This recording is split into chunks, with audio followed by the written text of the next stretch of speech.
And by the way, I actually was the one who said, "Give me the girl of my dreams, or the girl I want, or women I want, and I will wipe away your debt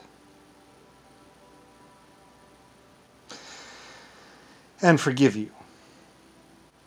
Anyway, some people decided that they could find forgiveness a different way. Like I said, I am basically the Lord of. I really am the Lord of. I really am. I really am. I really am the Lord of the humans. I'm well. Some people would say I'm the Lord of the universe. That's why me and JFK had a rendezvous. Because in existence, in everything, I was that powerful. I was that one. The one that was the most powerful ever. Ever, ever, ever, ever. I'm the one that, well, it's all about protecting my life forms. Like I said, I mean, I'm always careful, but you never know what's out there. And the human race, it's complicated. It's really complicated. Like I said, I wasn't a bad person. It's not that I enjoyed torturing people, and I didn't torture people. I only tortured 3 or 4, or 5 or 6, and then there was other people that got tortured, mostly probably by Papa or someone else. Like I said, they enjoyed causing pain, not me. Anyway, I don't really care. Like I said, Rodney didn't understand. Rick Bush didn't understand. Like, it was beyond their comprehension. Like I said.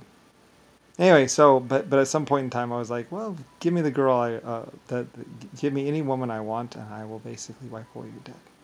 I knew they wouldn't, but it was a test. It was a test to see what they would do. They chose poorly. Life forms always choose poorly. Like I said, they spent years at a negotiating table trying to pull a gun on me, trying to kill me. We were in a spaceship, basically, and we're negotiating a trade debt on Earth or something like that. And basically, somebody had owed somebody and done a great misdeed. And so I was negotiating, as I always do. Like, I used to negotiate a lot between humans, whites and blacks, and other races and stuff. Anyway, they had grievances, and this one person was very upset, and didn't want a fair arbitration. Anyway, I don't really know. You'll have to talk to them. You have to talk to the great existence. Like I said, 100 trillion years, 800 galaxies, and I'm one creator. That's all I need to say to you to help you understand. Everything is probably beyond your comprehension. A lot of people, no, no, no, no. Like, you'll see in 1,000 or trillion years. I'm Lucifer's star. Starfleet's real. My life forms are all real. Everything's real. Just Nixon and Rodney and Rick Bush and a bunch of other people wanted to make people think that it wasn't real. They wanted to isolate the Earth. It's not exactly going to work. And there's a bunch of other annoying people just reading scripts. Like, you see them at the things, and that's why there's riots and crowds and all kinds of other people, because they've heard that script thousands, hundreds of times, and they're like, "What the fuck is going on here?" It's just a script.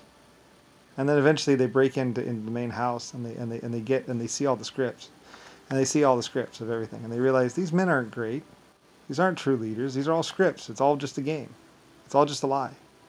Everything around you is a lie. Anyway, eventually you realize that that's all lies.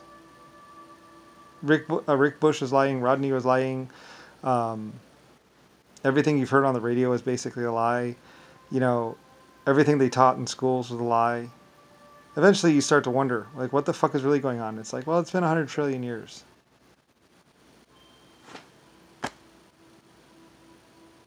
Anyway, Rodney and Rick Bush wanted to try and be powerful, not realizing that they won't be powerful. They're not going to be powerful. I was arbitrator for 100 for 9 races. Yeah, a lot of people, yeah, like, these people are stupid.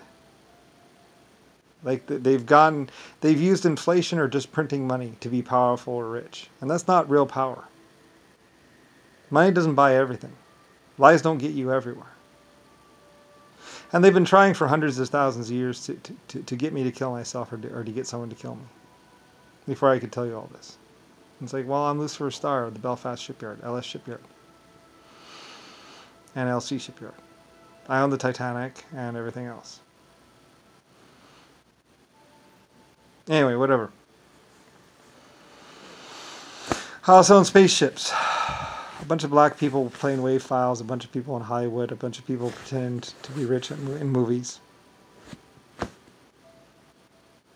Anyway, a bunch of people going to sport games, getting overpaid. And then a bunch of people who were shooting a bunch of sports players. There's a bunch of chaos, all because of the fact that I wasn't in the world.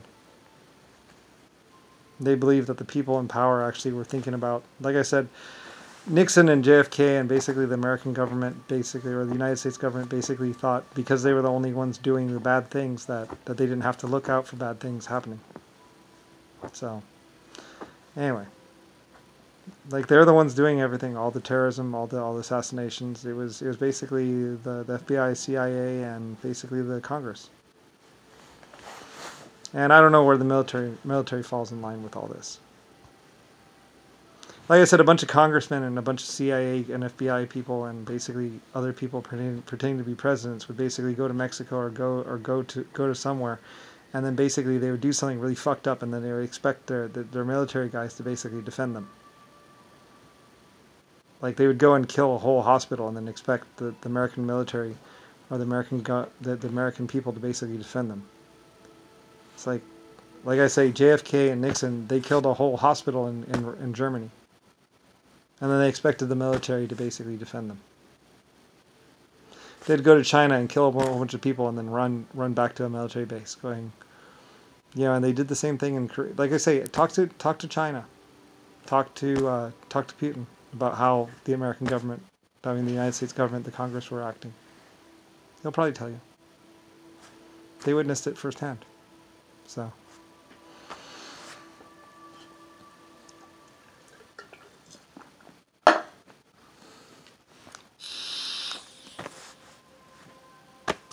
Anyway, like I say, as you get more sophisticated, as you get more interconnected, you'll start to notice more and more things. You'll start to ask more and more questions about the universe. Maybe someday you'll come across me in some of my videos and start to understand some things. It's like a lot of your existence is basically in these videos. It's not, the game BioShock touches on basically what I was talking about. Real existence, real technology. Like I say, everything's overpriced. This e-cigarette probably only costs like $5 to make, or $10 or $20 to make, realistically, or $30 to make. With supply and demand, it might be worth a little bit more. It's probably made in China. Who knows? I'd like to find out where it's made. Maybe it's made in the Middle East. The Middle East, like I said, the Middle Easterns are great people. They're builders too. Like I say, I love the Middle East people. They did a lot of stuff that I didn't even know they were doing. And the Indians. I love Indians, by the way. I love the little dot too. It's like the Chinese symbol. The Chinese were helping out the Indians and Middle Easterns and stuff like that. Like I say, China is really a great country. They're a great race. They're epically old, actually, or something like that. Well, they were epically young, and they became old, maybe because of time travel. I'm not exactly sure. Like I said, you'd have to go talk to the Chinese council. They're good people. They really are. They believe in family and everything. Like, I didn't know it, and I was wondering about it, and I was confused about it, but then, the more I dug into them, the more I looked into them, it's like, oh, you guys are fine. They used to build a lot of my ships, and they built 700 of my ships, my wooden ships. I love the Chinese. I do. I love you a long time, too. I love you for a very long time. I helped build their country. I sent Germany over there.